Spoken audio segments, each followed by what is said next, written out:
අයිබෝන් මගේ හිතවත් දෙමාපියනි ඔබ සැම සාදරයෙන් පිළිගන්නවා සුවේති දරුවෝ මගේ YouTube channel එකට. සුවේති දරුවෝ කියන නමින්ම ඔයගොල්ලෝ තේරුම් ඇති මගේ අරමුණ නාලිකාවෙන් කතා කරන මාතෘකාරහා ළමයින් සුවපත් කිරීම. අද මම කතා කරන්න හිතාගෙන ඉන්නේ පිරිමි ළමයින්ගේ ශිශ්නය සහ පෙරහම සම්බන්ධයෙන් රෝග කිහිපයක්. අපි මුලින්ම කතා කරමු පෙරහම කියන්නේ මොකක්ද? පෙරහමේ කුණු හැදෙන්නේ කොහොමද? පෙරහම පැසවනන්නේ කොහොමද? ඒ කියන්නේ බැලනයිටිස් එන්නේ කොහොමද? පෙරහම මේ හැදෙන කුණු හොදන්නේ කොහොමද? හොදන්න බැරි නම් ඔපරේෂන් කරන්නේ. අපි ඒකට කියන්නේ සර්කම්සිෂන් කියලා.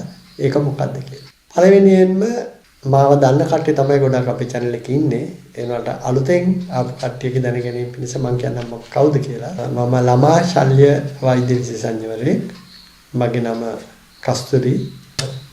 දැන් අද අපේ මාතෘකාව ගැන කතා කරන්න ප්‍රථමයෙන්ම පොඩි මූලික අඩිතාලමක් දාගත්තම තමයි ලේසි. මුලින්ම අපි ඔක්කොම පිළිගන්න ඕන අපේ මෞත්‍ර ලිංගික පද්ධතියෙන් කරන්නේ රුධිරයේ තියෙන අපද්‍රව්‍ය පෙරලා, ඒ කියන්නේ වකුගඩු හරහා ඒකේ නල පද්ධතිය හරහා මුත්‍රාශය තැන්පත් කරලා අවස්ථානුකූලව මුත්‍ර බටේ නිරිත පිට කරන එක. දැන් පිරිමි ළමයෙක් ගත්තම මේගොල්ලෝගේ ශිෂ්ටයත් එක්ක සම්බන්ධ වෙන්න ටිකක් දිග මුත්‍ර බටයක් තියෙනවා. දැන් මේ මෞත්‍ර ලිංගික පද්ධතිය කියන්නේ බට පද්ධතියන්නේ. මේ බට පද්ධතියේ මේ බටයක් අවහිර වුණොත් එහෙම සම්පූර්ණ මෞත්‍ර ලිංගික පද්ධතියම අකර්මණ්‍ය වෙන්න පුළුවන්. වකුගඩු නරක වෙනවා.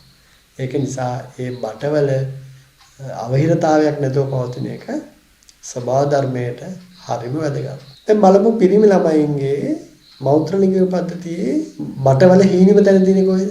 ශිශ්නයේ අග මුත්‍ර පිට වෙන තැන අපි කියනවා එක්ස්ටර්නල් යුරිත්‍රල් මීටර්ස්. දැන් චූටි බවෙක් ගත්තොත් අලුත් ඉපදිච්ච මෙතන තවත් සියුම්.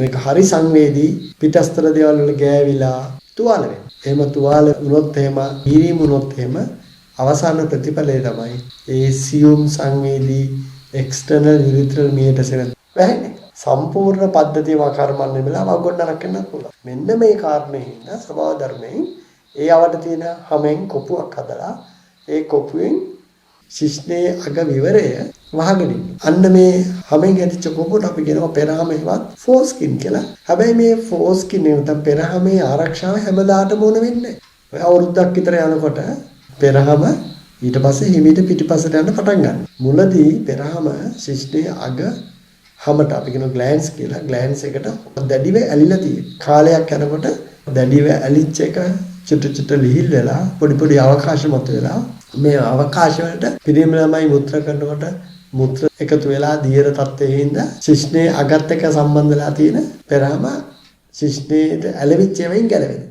දැන් මේ ගැලවෙන අතරතුර පෙරහමේ කට පොඩි නම් ළමයි මුත්‍ර කරනකොට පෙරහමේ රැඳිලා මුත්‍ර එකතු වෙන්න බලනවා පෙරහම. පෙරහමේ මුත්‍ර එකතු වීම අපි කියනවා බැලුනින් කියලා. මේ බැලුනින් දැක්කම අම්මලා තාත්තලා හරියට කලබල වෙනවා. කලබල වෙලා හිතනවා මේ බැලුනින් වෙන ප්‍රෙෂර් එක වහුගඩොල් බලපායි කියලා. එහෙම වෙන්නේ නැහැ. මොකද මුත්‍රාශයට වහුගඩොලින් එන නලය මුත්‍රාශයට සම්බන්ධ වෙන තැන කපාටයක් තියෙනවා. නිසා මුත්‍රාශයේ මුත්‍ර කොච්චර පිරුණත් වහුගඩොල් පැත්තට මුත්‍ර යන්නේ නැහැ සාමාන්‍ය අවස්ථාවේ. මේත් එක තව සුවිශේෂී කාරණයක් තියෙනවා. පෙරහම කියන්නේ හරිම සංවේදී ඒ වගේම හරිම ඇදෙන සුළුයි. විශේෂයෙන්ම පෙරහමේ මුඛය. පෙරහමේ කට ඇදිලා එයා හිමීට ශිශ්නයේ අග කොටස දිගේ ඉඳලා ශිශ්නයේ මුල කොටස දිගට යන්න පටන් ගන්නවා ක්‍රමයෙන්.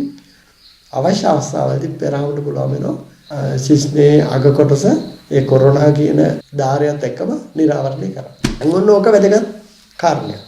මොකද මේ පෙරහමේ හැදෙන ශ්‍රාවයන් පෙරහමේ හැදෙන හැමෙන් හැදෙන ජරාව එකතු වෙනවා. අනේ ජරාවට අපි කියන ස්මෙග්ම කියලා. මෙන්න මේ ස්මෙග්ම එතන වියලි නම් අපිට බලා ගන්න පුළුවන් සුදු පාට කුඩක් වගේ නිකන් පොල් කුඩු වගේ. හැබැයි එතන තෙත ගතිය නම් විශේෂයෙන්ම පෙරහම පිටිපස්සට කරන්න බැරි අවස්ථාවක නම් ඒ කුණු ටික එකතු වෙලා කුණු තලියක් වඩපත් වෙනවා.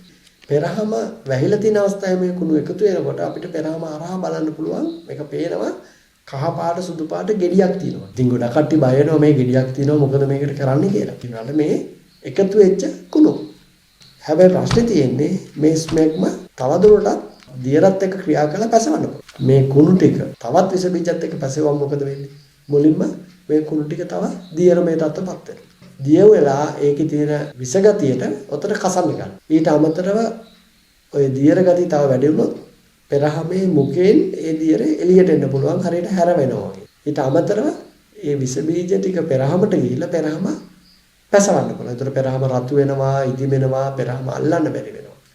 මීට අමතරව අර දියර වෙච්ච ස්මෙග්මා කුණු ටික මුත්‍රා මාර්ගයේ දිගේ මුත්‍රාශය පැත්තට වගොඩ පැත්තට යන්න පුළුවන්. මුත්‍රා මාර්ගයේ මේ කුණු තියෙනවා නම් එතන මුගේ ආසාදනයක් එනවා. එතකොට මුත්‍රා පාස් කරනකොට අසීමිත දැවිල්ලක් ළමයට හැදෙනවා. අපි මේකට කියනවා ඩිස්යුරියා. ඊට අමතරව මේක මුත්‍රාශයට කියලා මුත්‍රාශයේ පැසෙවොත් අපි කියන සිස්ටයිටිස් කියලා. මේ සම්පූර්ණ සංසිද්ධිය මම විස්තර කරාට මේක ගොඩක් ළමයින්ට ඔහොම වෙන්නේ. සමහරක් කට්ටියට පෙරහමේ කුණු එකතු වුණාම කසන ගන්නවා. සමහරක් කට්ටියට එළියට පේන ගෙඩියක් එනවා. කලාතුරකින් දිය වෙලා හැරව වගේ එනවා. ඒක ඔක්කොම අපි කියනවා සෙල්ෆ් ලිමිටින් කියලා. හැබැයි මේ කුණු ඒ කියන්නේ ස්මෙග්මා අයින් වෙන්න නම් අනිවාර්යයෙන්ම පෙරහම සම්පූර්ණයෙන්ම පස්සට ගිහිල්ලා අර කොරෝනා එකෙන් පිටිපස්සට යන හැකියාව ලැබෙන්න ඕනේ. දැන් පෙරහම සම්පූර්ණයෙන් පස්සට කරන්න බැරි නම් ක්‍රමයක් හොයන්න ඕන මේ පෙරහමේ කුණු ටික සුද්ධ කරන්න. සාමාන්‍යයෙන් අවුරුදු 5ක් වෙනකොට 90%කට විතර හැම පිටිපස්සට යනවා. අවුරුදු 5 කියන්නේ ඉස්කෝලේ යන පටන් ගන්න කාලේ.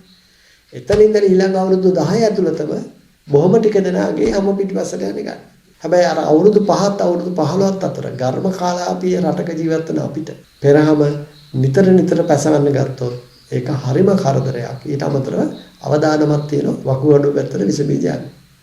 ඒක නිසා දැනට පිළිගත් විද්‍යාත්මක මතය තමයි අවුරුදු 5 පැන්නම පෙරහම පස්සට යන්නේ නැත්නම් පෙරහම ඉවත් කරන ශල්‍ය කර්මයක් කරමු. ඊට අමතරව වකුගඩු වල උප්පත්තියෙන් ආබාධ තියෙනවා.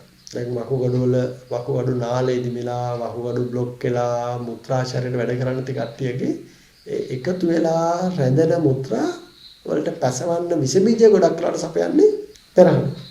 අනික ඒ පොඩි කාලේ පැසෙන වකුගඩු ගොඩක් ඒවා විනාශ වෙනවා. අපි කියන ස්කාස් එනවා කියලා ස්කාඩ් කිඩ්නීස්. ඒවා වකුගඩු වල දැනටමත් මුත්‍රා රඳන ආබාධ තියෙනවා නම් පෙරහම අයින් කරනවා. මේ ඔක්කොටම අමතරව අවුරුද්දට අඩු පිරිමි ළමයින්ට වකුගඩු වල ආසාදනයක් එනවා නම් පෙරහම අපි අයින් කරනවා අවුරුද්දට ඉස්සෙල්ලා. දැන් මේ අතරතුර පෙරහම පස්සට යනකම් කුණු හොදගෙන ක්‍රමයක් නේද? තියෙනවා. සාමාන්‍ය පුද්ගලයෙකුට හිතෙනවා ඇති මේ පෙරහම පස්සට කරා නම් කුණු ටික හොද ගන්න පුළුවන් කියලා. ඕ පෙරහම පස්සට කරා කුණු ටික හොද ගන්න පුළුවන් තමයි. හැබැයි පෙරහම පස්සට කරන පෙරහම පැලෙනවනේ. අයි පෙරහමේ හැම ඔය පස්සට කරන්න උත්සාහ කරන වෙලාවෙවත් එච්චර ඇදෙන සුළු නැහැනේ. ඊට අමතරව ඇලිලා තියෙන්නේ. ඉතින් පැලුනම, තුවාලුනම, ඉරිතලුනම, ලේ ගැලුවම ඒ රිදෙනකොට ආපහු බබා අල්ලන්නවත් දෙන්නේ නැහැ ශිෂ්ණය. ඊට අමතරව මේව හොඳ වෙනකොට පෙරහමේ මුඛයේ ඇදෙන සුළු ගතිය නැති වෙනවා. එතකොට පිටිපස්සට බලෙන් හැම පස්සට කළා කුණු හොදන එකේ අතුරු ප්‍රතිඵලය තමයි පෙරහම පස්සට කරන්නම බැරි වෙන එක. මේක එහෙම නෙවෙයි කරන්න ඕනේ.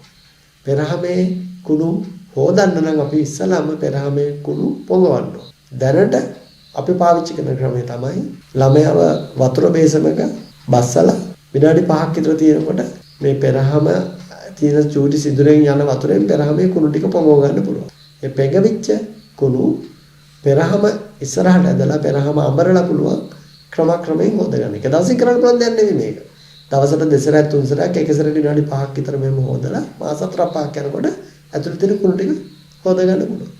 ඒ අතරතුර අර පැසෙන තත්ත්වයක් ආවොත් අපිට හොදන අතරතුර මුල් අවස්ථාවේ ප්‍රතිජීවක ඖෂධයක් ඔකේ ආලේපනය කරන්න පුළුවන්. අපි තව දෙයක් අපි හොයාගෙන තියෙනවා කියන්න ඕන. පෙරහමේ මුඛය ඇදෙන සුළු ගතිය වැඩි කරන්න පුළුවන් ස්ටිරොයිඩ් පාවිච්චි කරලා. ස්ටිරොයිඩ් කියන බෙහෙත. මේ ස්ටිරොයිඩ් කියන බෙහෙත පොඩි කාලේ අවුරුද්දක් විතර ඇතුළත පාවිච්චි කරනවා නම් ගොඩක් සාර්ථකයි. එතකොට දැන් මම සමරියක් හැටියට කියනවා නම් පෙරහම අත්‍යවශ්‍ය කාර්යයක් කරනවා. මුත්‍රාශයේ ඉඳලා පල්ලයට බහින මුත්‍රා වාහිනියේ අන්තිම කොනේ ආරක්ෂාව සලසලා. හැබැයි යාගේ හැදෙන කුණු අන්තිමටම අපිට ප්‍රශ්නයක් වෙනවා. අපිට ඒක හොදලා ඉවර කරගන්න බැරි නම් පෙරහම අයින් කරන්න. මෙන්න මේ පෙරහම අයින් කරන ඔපරේෂන් අපි කියනවා සර්කම්සිෂන් කියලා. මේ සර්කම්සිෂන් ඔපරේෂන් කරනකොට මතක තියාගන්න ඕන අවසාන ඵලය වෙන්න ඕන ශිෂ්ටයේ අග ධාරයට වෙනකම්ම නිරාවරණය වෙන්නේ. මම හිතන්නේ මම කතා කරපු ටික ඇති අපි ඊළඟ දවසක තව අලුත් මාතෘකාවක් එක්ක හම්බෙමු. ඉතින් ඔයගොල්ලෝ මගේ නාලිකාවට subscribe කරන්න, comments දාන්න, questions අහන්න, මම පුළුවන් විදිහට උත්තර දෙන්න. අපි අලුත් දවසක අලුත් රෝග තත්ත්වයක් ගැන සාකච්ඡා කරන්න නැවත හම්බෙමු. ආයිබෝ